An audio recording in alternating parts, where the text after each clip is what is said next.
This video will discuss how to set up a 2-week alternating schedule. So you can tap the class settings icon, which looks like a clock at the top, and select any class. And on this screen at the top right is a settings icon. That will bring up the schedule options, and I'm going to switch to the 2-week schedule and select done.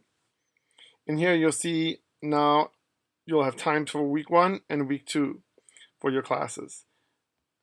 Go ahead and tap on that there, and you'll see you'll be able to again adjust starts and end times and which days the class meets for week 1 and week 2. And go ahead and do that for all your classes.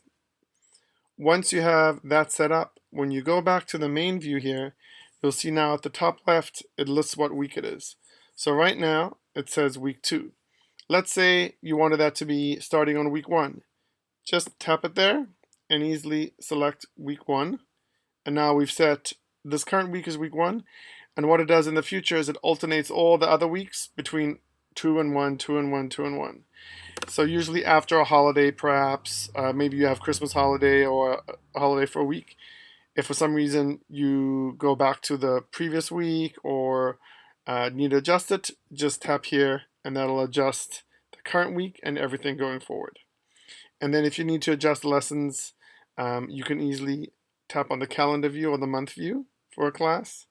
And if there's any lessons you have to adjust, simply tap on one of the more icons on a lesson date, and you can move all the notes forward or back one day and adjust the lessons that way if necessary. But that's a real quick way for you to be able to use a 2-week alternating schedule and have the app track your lesson plans correctly. If you have any questions, always feel free to email, and I'm happy to help. Thank you.